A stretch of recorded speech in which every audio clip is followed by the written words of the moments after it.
Well, yet another interesting time to talk sports. We have a lot of things that happened over the weekend, in the course of the weekend, which we are going to do justice to today. We have a lot of information has to do with Romario, who just declared that he was going to run for the governorship of Brazil, Rio de Janeiro precisely. We have Nigerian, how they fared on the continent over the weekend. It was a misfortune for Nigerian team. And again, you also have Cristiano Ronaldo scoring his 50th career hat-trick over the weekend, was able to give Real Madrid that vital win in a 4-goal thriller that he scored against Girona. And it's going to be exciting, it's going to be very interesting here in the studio, but I'm not alone to do justice to most of this information that we have to give you this moment. I have with me in the studio a colleague, friend, and sports journalist of repute. His name is Lolade Adewuyi of Camps Bay Media. Lolade, it's nice having you in the studio of Sahara TV. Thank you very much, Tony. Good to see you. Same here. Definitely. You. You have a lot of things that happened, and I know you are in the know of it, that happened in the course of the weekend. We're starting from Romario that just declared, because most people don't even know that Romario has been a senator in Brazil. Romario also won the World Cup for Brazil in 1994. But this time around, he said he wants to run for the seat of governorship in Brazil. What is your take on this? Well, thank you, Tunji. Brazil is an interesting country. I was there for the World Cup in 2014, and Romario, leading up to the World Cup, was a really big critic of the government of Dilma Rousseff, the handling of the World Cup, the high cost of hosting the World Cup, and he was pretty vocal about the fact that money was being spent on the World Cup and on the Olympic Games.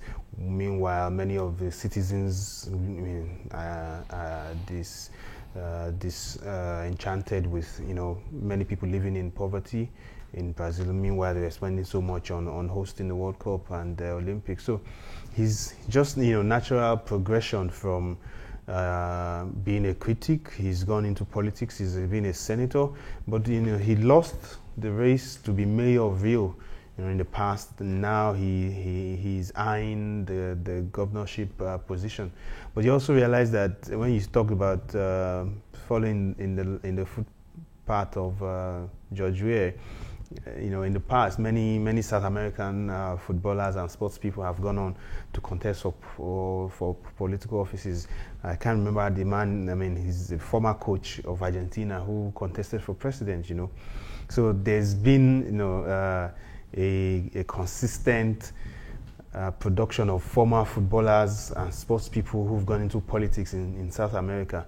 Perhaps not so big as as the achievement of George Weah, who is one of the few people in Africa that has transitioned from being a former sports star into politics, successfully.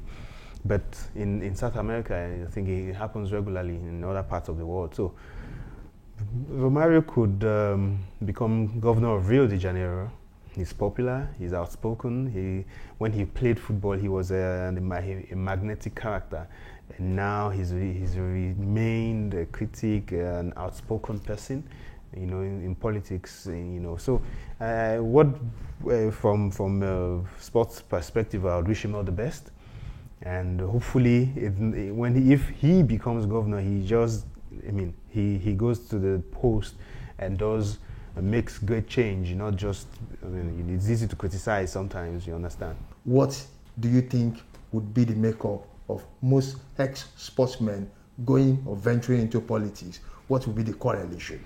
Well, you definitely, appraise George Weah after 4 years he's just spent maybe a month plus now as president, and it's not enough to judge his achievements. But you go into government with good intentions, you go into politics with good intentions. I remember one of my professors was like, politicians are the most I don't remember the word, that they go into, they tell electorate they want to solve their problems when even nature hasn't solved all the problems we have as people, as communities, but a politician comes up to you and says, I will solve your problems, playing God, But because problems are bigger than individuals, and what we hope is that more sports people who've achieved, on the field of play, have achieved success, can then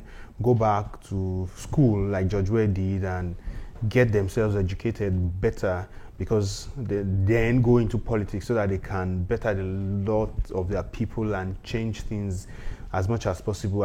But you get into the office and realize that the problems are really much, and you underestimated the problem and the process of making change in government. But there's no harm in trying, in standing up and being counted for the society, and hope to at least impact some people with new policies, and but I mean, I encourage sports people, and I think it's good that Romario is taking up this gauntlet and moving beyond the Senate and going to head a state, as big as Rio de Janeiro, the commercial capital, the cultural capital of Brazil. Just last Friday, we had the two biggest talking about the UEFA Champions League and the UEFA Europa League. The draws were held in Nyon, Switzerland last Friday. And we had Juventus pitching tent with defending champion Real Madrid, Liverpool, Man City, Sevilla will take on Bayern Munich, and Barcelona will pitch their tent. They will contend with AS Roma. What is the makeup of this? Because a lot of people are saying that how can you have two English teams confronting each other at this point in time, knowing fully well that these are just the two teams that are reminder in race for the UEFA Champions League, getting to the quarterfinal. Definitely one will be out. And where you have two like Real Madrid and Barcelona, they are not facing each other. So what is your own take about the draw that was held last Friday? Well, I think I take it up from the positive angle that it means that there is going to be an English team in the semi-finals. If you had put them apart and maybe Liverpool was playing Real Madrid and Manchester City was going to play Barcelona, you'd be hard-pressed to imagine one of them would go through to the semi-finals. But now you are sure there's going to be an English representation in the semi-finals, which is positive. But there are other. We have Juventus, Real Madrid. Juventus, Real Madrid seems to be the big game for the round. I think it's. I mean, for your money, who do you tip? My mind, definitely said. Not your mind, your money. My money. Well, my money goes where my mind goes. My money is with Real Madrid to go on to the semi-final. I know it's going to be tough for them. Juventus have been playing tremendous football. They've got, really, great team going this season. And they've been, consistent over the last 3 seasons, reaching the finals and losing to Barcelona, and losing to Real Madrid. So definitely tough encounter. But you've got Sevilla, which is the third Spanish team against Bayern, and you see Sevilla defeating Manchester United in the round of 16 and losing in the Spanish league and not doing well at all in the La Liga.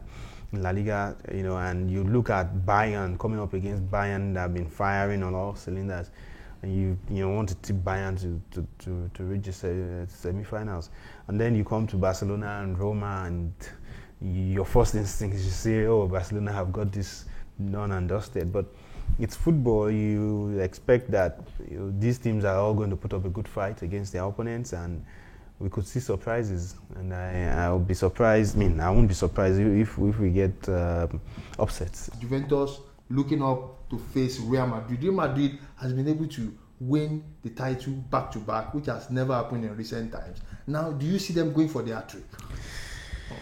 I think it's possible. Yeah, because given the instance that Real Madrid, they are not doing well on the domestic.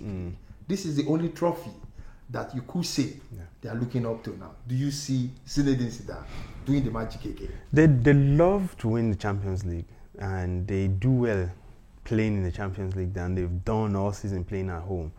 But they are going to most likely, hit a snag when they meet their rivals, their local rivals, Barcelona. If they do meet them, that is your own view. I think that's the only team that can stop them this season from winning the Champions League for a third time. I think Real Madrid and Barcelona final would be the ultimate. But I think Real Madrid and Barcelona could be the final. But you had him there. If you want to put your money, you can't go for it. Lolade Adewoye is telling you all Spanish final to be or not to be. We'll wait and see. Away from that, let's go to the Europa League quickly. Yeah. Another draw was made, and the same day at Nyon, Switzerland, we have Arsenal taking on CSK Moscow. We have special interest in this game because we have our players playing for both teams. Ahmed Musa playing for CSK Moscow. He just went there on loan back from Leicester City. And we have our own Alex Iwobi doing it for Arsenal. And again, we have Lazio. We'll be taking on Red Bull. RB Leipzig will take on Marseille, and Atletico Madrid will take on Sporting CP from Portugal. Talking about Arsenal, CSK Moscow. For your money again, who do you think will take that? In this one, my definitely your heart now, maybe not your my money. heart and my money are on Arsenal. Are you an Arsenal fan? Yes, I'm an Arsenal fan. But I would love to see Ahmed Musa come back to London and show England that he still got it. You know, he was derided at Leicester City. There was no belief in his ability, but he's gone back to Moscow on loan. And he's firing. He's showing that he's still got it, you know. And this is good for his confidence going to the World Cup, because everybody had written him off, you know, that he was finished, he had lost it. But now he's gone back to CSK and he scored in the last round, you know, against what's it called, the French team, Lyon, and you know, helped them to reach the quarterfinals. Definitely. I mean, I want to see Ahmed Musa play well again in England and to show that I'm not finished. But then you see one fixture or two teams that, you know, can be very tricky going into this round. You've got RB Leipzig and Red Bull Salzburg. Both teams are owned by the same company. Which is, you know, that's money now. Yeah, but that's where the power of money comes in. Yeah, but you see the dilemma. Pure business. It is the dilemma of, okay, we are letting everybody play, but we've then got one company sponsoring both, you know, two teams. What if they meet in the semi-final? Who is going to win, or what decisions will be behind this? You know, so it's tricky. You know, you look at governance issues.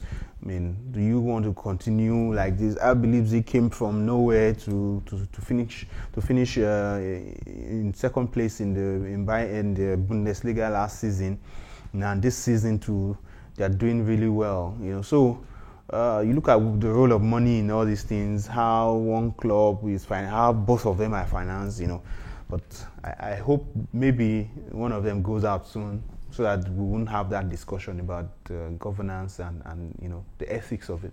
Do you see that era coming back in Nigerian football, where you have the likes of, you know, Leventis, some of these companies taking up clubs and sponsoring them? Well, it's difficult to see that era of multinationals and private corporates and all taking sole ownership of clubs. You probably just get clubs being sponsored. But you look at it, it says social responsibility. What is the issue behind all of this? Yeah, but you look at, why did Leventis go down? Why did stationery stores go down? Why did Abiola Babes stop? Why did Iwanyawu National, you know, stop being funded by Iwanyawu? Because these clubs are just taking money from the owners. These clubs, the league was professional in appellation, but not money making. You know, even the clubs of Europe, how many of them are really churning out profits? They just keep consuming. Of course, in Europe, you have the fans, you have the TV money, you have all these things, which are generating money from other. Yeah, but you look at overhead. it's easy to say, okay, we are making money from jersey sales, we are making money from gate takings, we are making money from TV. How much are we paying to the players in Europe now? All these players are earning money. Merchandising too brings money. Yes, but you look at everything at the end of the year. How many clubs are really profitable? How many clubs are making money off? But if they're not making money, they will be out of business. But so the money, it's not as if they're not making money. They're making money, but it's not as big as you think they are. So now you come back to Nigeria and look at what money is there. The stadium, the grounds are old. They are not as attractive as they used to be. The matches are sometimes undefined tactics and all, and then security. Families are not going to the games as they used to in the past.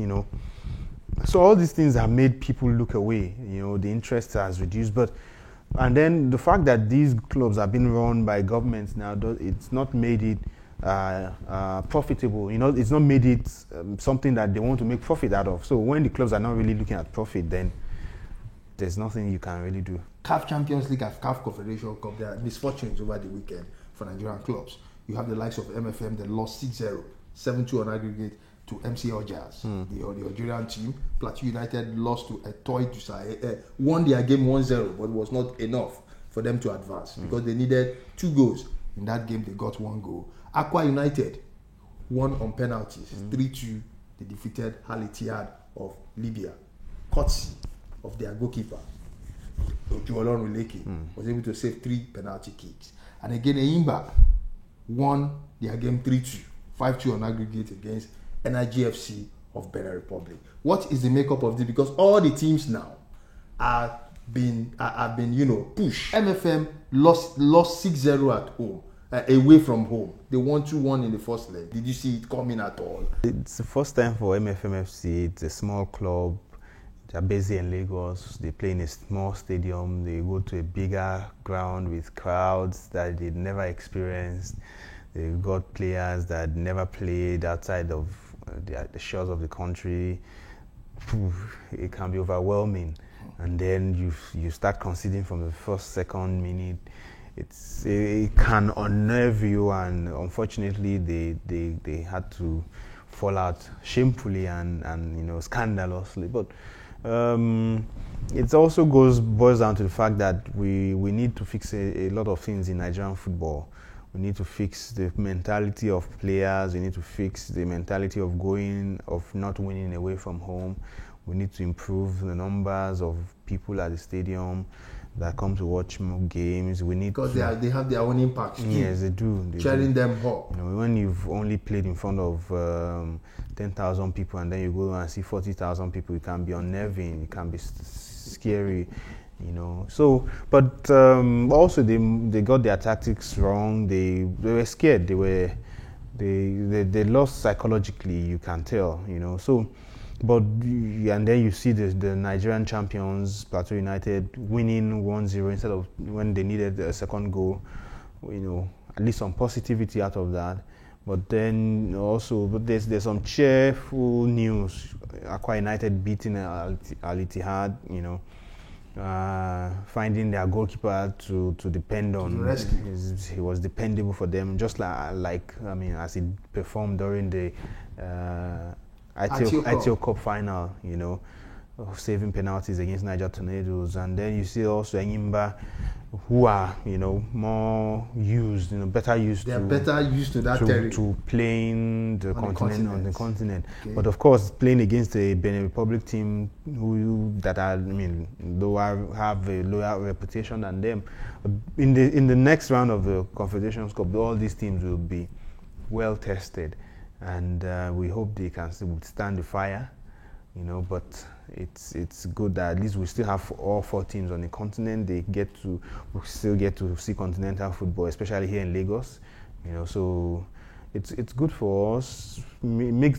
Definitely mixed bowl, but it's good that we still have teams on the continent that can still show and improve, that they can improve on their performance. FA Cup draw were held immediately when Chelsea got that extra time goal. Pedro Rodriguez was able to do the magic for Chelsea. Now the pairing for the semi-final is Tottenham playing Manchester United, and Southampton will face Chelsea. Who do you think will play at Wembley when it will be the home ground of Tottenham Hotspur? Who do you think will play between Tottenham and United, Southampton, Chelsea? For your prediction, who do you think will make the final among the 4 teams? It's difficult to predict the finalists. We've got 4 very competitive teams from the Premier League, you know. But I mean, I think Tottenham would play, would reach the final. It will be a good this permutation. No, but it's just my personal feeling. They've got, unique, really strong core of players. Well, because these days people, just go around, get to hear what pundits are saying, and if they just rush to go and play. Don't put your money on this. Don't put your money on this. But I think I'm rooting for I'd root for Tottenham to reach, and I think they've got a unique set of players. Young forwards who. It now depends on how strong they are in the back, but I think they've got the young forwards that can really wreak havoc against Manchester United. Manchester United have been pretty holding back, especially when you saw them in the cup against Sevilla. They really didn't go forward. Maybe Mourinho will change tactics when it comes to playing against a really strong attacking-minded team like Tottenham. But I think for the good of football, Tottenham would be the better team to play in the final of the FA Cup. And then in the second fixture, Chelsea most likely would beat Southampton. So most likely. So in your view now, you're predicting Tottenham Chelsea final. Yes. Very good. Yes. No doubt about that. That's your own personal opinion. That's my maybe you never can tell. Wow. It might be. Maybe. But don't put your money on it. You never know. Okay. I don't want to be responsible for it. As we reach home stretch. Yes. Super Eagles camp opens officially, and the team will lodge in Wrocław, Poland. That's their hotel will be Radisson Blue Hotel in Wrocław, Poland. Yeah, I put this name, the name of the city. I put it on Twitter that people should not make mistakes. It's not as it's written. Okay. It's Wrocław. Wrocław. Okay. Wrocław. So it's pretty. So it's Radisson Blue Hotel in Wrocław. Poland. Okay, yeah, now. Yeah. So, let's about good one. Yeah. The friendly will be played on Friday. This Friday. Yes. And most players will start falling in now. Yeah. And some of the players did well for their clubs, like Odion Jude Gallo, scored for his club Changchun Yatai in China. He scored that. I like the way you pronounce Changchun Yatai. Have you been to China before? No, I'm beginning to look for visa now. It's a good one for Odion Jallo. He has not really scored this season, but it's good one because people have been saying that when strikers don't score goals, so who do you expect to do to score? Yeah. Now Odion Jallo is on the score sheet now. Yeah. Not Odion Jallo alone. We have Onazi, Onazi, Super Eagles vice captain, did this for Trabzonspor of Turkey, and we also have John Ogu scored for his Israeli club.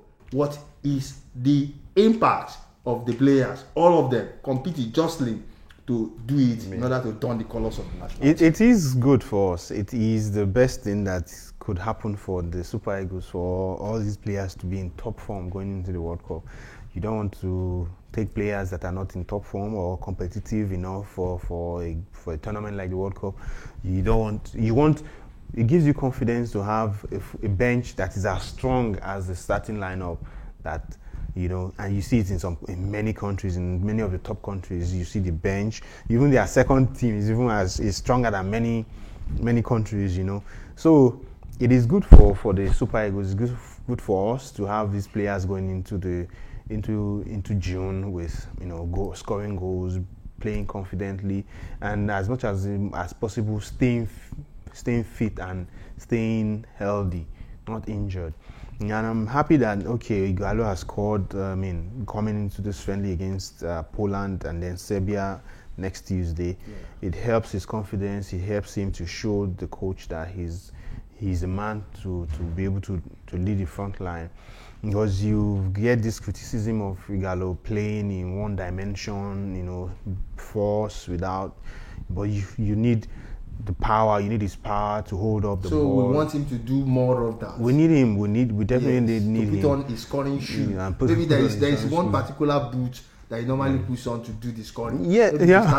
I hope he has a secret boot that works for him. Yeah. Good to know that Mikel Obi was also in action for his club, even though he backed the yellow in that game. But again, he was on 90 minutes, and good to know that almost all of them are doing well, except with little knocks here and there. But then the two friendlies are good. Most some other ones are still coming, but this month they are going to take care of that two friendlies, building up to the World Cup. So away from that, I think that's the way we're going to be wrapping up in this edition of Sahara Sports Update. And good to have you in the studio, Lolade Adewuyi of Camps Bay.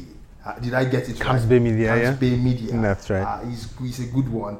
Good to have you. Hope when we call again, you definitely answer. Thank you very much, Tunji. Thank you for having me, guys.